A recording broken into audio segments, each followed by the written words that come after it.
नमस्कार, मैं हूं अंकुर और आप देख रहे हैं सत्य हिंदी का न्यूज बुलेटिन। एक नजर अब तक की सुर्खियों। जम्मू कश्मीर और हरियाणा चुनाव के नतीजे 8 अक्टूबर यानी कल आने वाले हैं। हरियाणा में एग्जिट पोल्स में कांग्रेस की जीत बताई जा रही है, वहीं जम्मू कश्मीर में भी गठबंधन की सरकार बताई गई है। हालांकि मामला बहुमत से थोड़ा ही आगे दिखाई दे रहा है, कुछ सीटें भी आगे हैं। इसलिए कांग्रेस, नेशनल कॉन्फ्रेंस जैसे दल परेशान हैं। वो इसलिए क्योंकि जनादेश में सिर्फ जनता का वोट शामिल नहीं है। जम्मू कश्मीर में असल सत्ता की चाबी तो एलजी के हाथ में चल रही है। असल में 5 विधायकों को चुनने का काम एलजी को भी करना है, यानी कि 90 सीटों वाली विधानसभा की संख्या 95 होने वाली है। इस स्थिति में जम्मू कश्मीर विधानसभा में बहुमत का आंकड़ा 48 सीटों तक बढ़ जाएगा। अब कांग्रेस, एनसी इसे संविधान के विरोध बता रहे हैं। उनके मुताबिक जो भी सरकार बनेगी उससे राय लेने के बाद ही एलजी को यह फैसला लेना चाहिए। बता दें 370 हटने के बाद ही केंद्र द्वारा एलजी को एक ताकत दे दी गई थी। उस ताकत के तहत 5 विधायकों को नामित करने की जिम्मेदारी एलजी के पास रहेगी। अब स्थानीय पार्टियों का आरोप है कि स्थिति को स्पष्ट नहीं किया जा रहा है। उन्हें यह समझ नहीं आ रहा है कि बहुमत 48 सीटों पर मिलने वाला है या फिर 46 सीटों पर। कुछ पार्टियों का तो यहाँ तक कहना है कि जिस तरह से 1987 में जम्मू कश्मीर के चुनाव में बड़े स्तर पर धांधली हुई थी, अब फिर वैसा ही प्रयास किया जा रहा है। तर्क तो यहाँ तक दिया जा रहा है कि ऐसे फैसले किसी अल्पमत पार्टी को बहुमत के आंकड़े तक पहुंचा सकते हैं, वहीं किसी बहुमत वाली पार्टी को अल्पमत में ला सकते हैं। वायुसेना के पास फाइटर प्लेन की ताकत ऐतिहासिक रूप से कम हो गई है। हालत यह है कि भारत के फाइटर प्लेन की क्षमता साल 1965 से भी कम है। वही लोग इस पर मोदी सरकार को घेर रहे हैं। वो आश्चर्यचकित हैं कि वायुसेना की क्षमता 1965 से भी कम हो गई है, जबकि पीएम मोदी बातें लंबी लंबी करते हैं। लोग क्षमता कम होने के कारण बता रहे हैं कि राफेल लड़ाकू विमानों की खरीद प्रणाली में घपलेबाजी।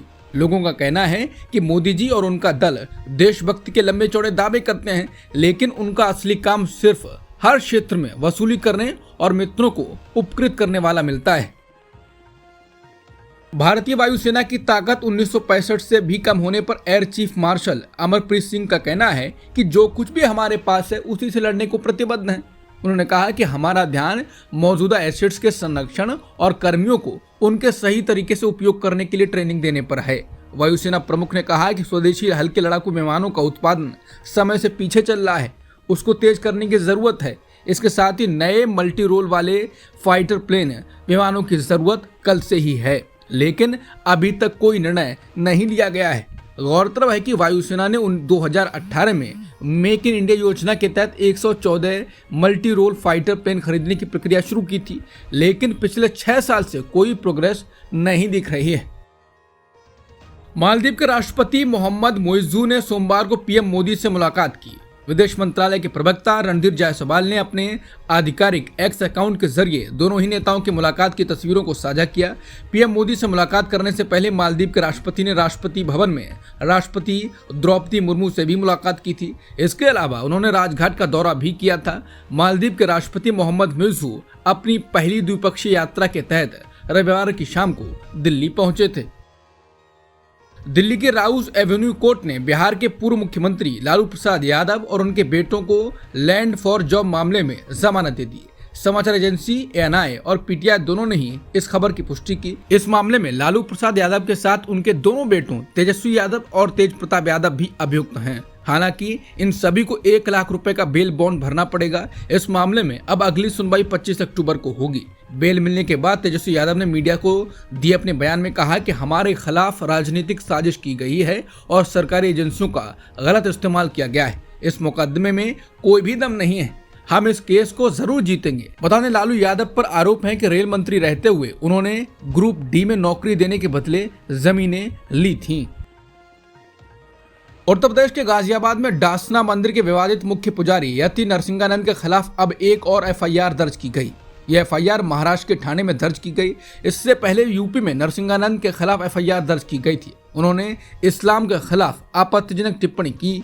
इसी को लेकर कई जगहों पर विरोध प्रदर्शन हो रहे हैं। यति नरसिंहानंद ने कुछ दिनों पहले पैगंबर मोहम्मद साहब के खिलाफ विवादित टिप्पणी की थी। इसका वीडियो सोशल मीडिया पर वायरल हुआ। इसको लेकर यूपी और महाराष्ट्र में प्रदर्शन हुए। उत्तर प्रदेश के मुख्यमंत्री योगी आदित्यनाथ ने वरिष्ठ अधिकारियों के साथ बैठक की। इस बैठक में सीएम ने कहा कि किसी भी जाति, मत, संप्रदाय या मजहब से जुड़े हुए इष्ट देवी देवता, महापुरुषों अथवा साधु संतों के विरुद्ध अपमानजनक टिप्पणी अस्वीकार्य है। हालांकि सीएम ने यह भी कहा कि विरोध के नाम पर अराजकता भी बर्दाश्त नहीं की जाएगी। सभी मत, मजहब, संप्रदाय के लोगों को एक दूसरे का सम्मान करना होगा। लेबनान के ईरान समर्थित हिजबुल्लाह समूह ने सोमवार यानी आज तड़के कहा कि उसने उत्तरी शहर हाइफा के पास एक इजरायली सैन्य अड्डे को निशाना बनाया है। ये 24 घंटे में क्षेत्र में सैन्य स्थिति पर तीसरा हमला है। हिजबुल्लाह लड़ाकों ने रॉकेट से हमला किया। रामम अस्पताल का कहना है कि हाइफा में रॉकेट हमले में 10 लोग घायल हो गए। रविवार देर रात समूह ने एक बयान में कहा कि इससे पहले हाइफा के दक्षिण में एक अन्य बेस पर 2 हमलों की सूचना दी गई थी। वहीं इजरायल की सेना ने कहा कि हाइफा पर लेबनान से दागे गए रॉकेटों को रोकने में एयर डिफेंस सिस्टम फेल हो गया है। आईडीएफ ने कहा कि वो जांच कर रहा है क्योंकि ये लेबनान से हाइफा पर दागे गए 5 रॉकेटों को रोकने में विफल रहा। हिजबुल्लाह और हमास जैसे संगठन लगातार इजरायल पर हवाई हमले कर रहे हैं। इस बीच इजरायली सेना ने दावा किया है कि उत्तरी इजरायल में लगभग 20 रॉकेट लॉन्च किए गए हैं। हालांकि साथ में यह भी बताया गया है कि कोई हताहत नहीं हुआ है। एक घर क्षतिग्रस्त हो गया है और एक कार में आग लग गई। हमास का कहना है कि ऑपरेशन अल अक्सा स्टॉर्म, जो पिछले साल इजरायली शासन के बढ़ते अत्याचारों के जवाब में शुरू किया गया था, उसने इजरायल की कथित सैन्य श्रेष्ठता को तोड़ दिया है। खलील अल हया ने कहा कि ऑपरेशन को अंजाम देते हुए फलस्तीनी लड़ाकों ने वीरतापूर्ण काम किए, जिन्होंने शक्ति संतुलन को बदल दिया। उन्होंने कहा कि हमारा उद्देश्य स्पष्ट है, हम अपनी जमीन और पवित्र स्थलों की पूरी आजादी चाहते हैं। इजरायल ने रविवार की देर रात लेबनान पर कई सारे हवाई हमले किए हैं। ये हमले लेबनान की राजधानी बेरूत के दक्षिणी हिस्से पर किए गए। इजरायली सेना ने कहा है कि उन्होंने हिजबुल्लाह के हथियार भंडारों को निशाना बनाया है।